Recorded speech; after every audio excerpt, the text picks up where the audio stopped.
I am alive and it is good to be alive. I'm reviewing Anthem today, so I want to disclose before the video, if you disagree with my opinions or the statements that I have, that's totally fine. They are just opinions. That doesn't make me right or wrong. It doesn't make you right or wrong. I think this is a subjective piece of art that we can all judge equally. Alright, first things first, visually, this game is stunning. I've seen some people say that the environment is drab and boring, but I'm actually blown away. I'm on an Xbox One X, so I don't know if maybe people are playing on low-end PCs or the regular Xbox. I don't know, but the game is drop dead gorgeous. One of the most beautiful environments I've had the pleasure to explore.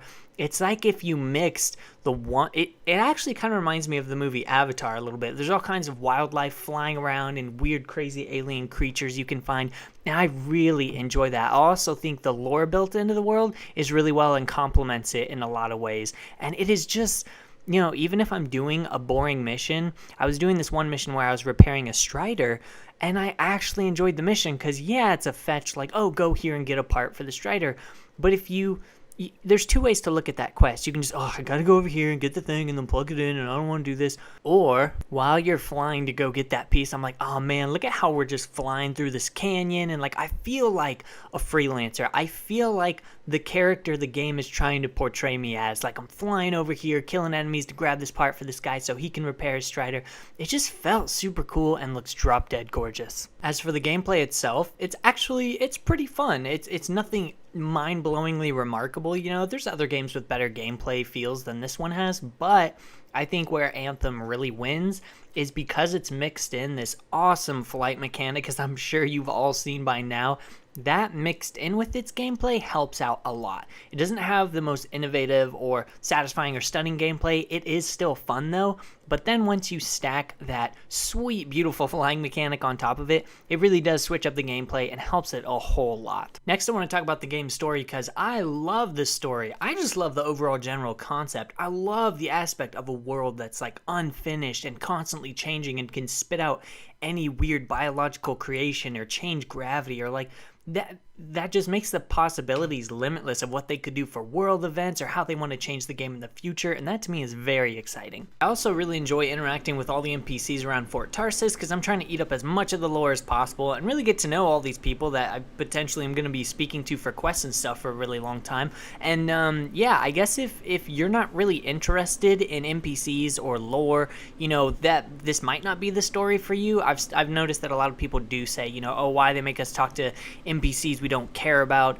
I really enjoy it. I really like getting a feel for the type of people that live at the fort and like why we're doing what we do, and like some of their personalities are really weird, but also believable. It's really cool, and I actually enjoy the dialogue options. They're not the most exciting, but they kind of remind me of how I would actually talk to people in real life, which obviously is just a personal thing, but I really appreciate that. I'm like, oh, that's like a reasonable, that's pretty much what I would say to them. So that's really cool to me. So I put in well over 30 hours probably, including both demos and then time in the full game, which I got early access to. But no game is perfect, so I do want to talk about the downsides now. Honestly, this is going to be a weird way to start off the downsides, but the worst part of Anthem for me so far, the absolute worst part of the game, or what's ruining my enjoyment of the game the most, has been social media, and everyone just so easily willing to crap all over it, which they're perfectly entitled to do, but it's just weird to me because this is the first time it's been like this bad. Like, are we even playing the same game? So, you know, this game does have some glitches. Luckily, I was playing on an Xbox One X, which not only helped with my load times, which appears to be a huge issue with the game for a lot of people right now, which is understandable. Nobody likes waiting in 2019. We're the year of now, all right? Let's get it done. But they have already stated that on the day one patch, they have massively improved load times, which is fantastic. I can't wait to see how much they fix it even further in the future. And also, a lot of glitches have been encountered. But again, I think maybe because I play on an Xbox One X, I've noticed a lot of the glitches, not all, certainly not all, but a lot of them I'm noticing are coming primarily from PC players. So I'm wondering if the PC build of the game is just pretty unstable. I know this did start off as a console exclusive. I don't know if that has something to do with it.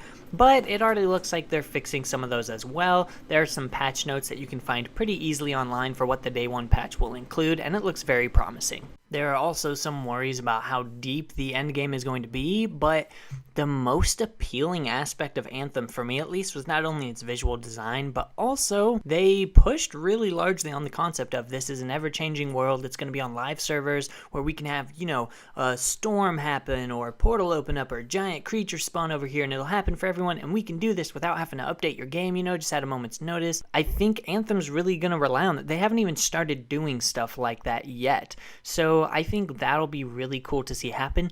And the best part about it is, yes, I've paid full price for this game, but every DLC or anything that gets added to the game from this point on is free.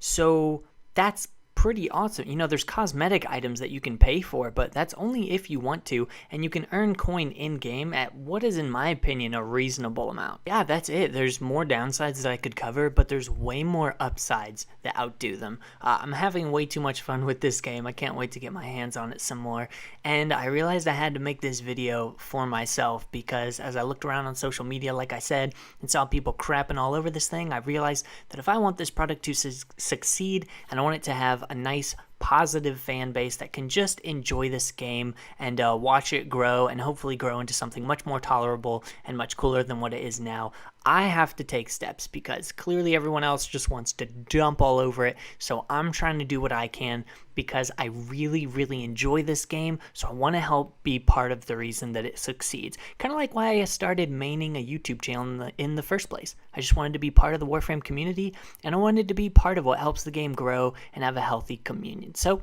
thank you so much for watching this video. As always, I'll see you in the next one. Peace out, everybody.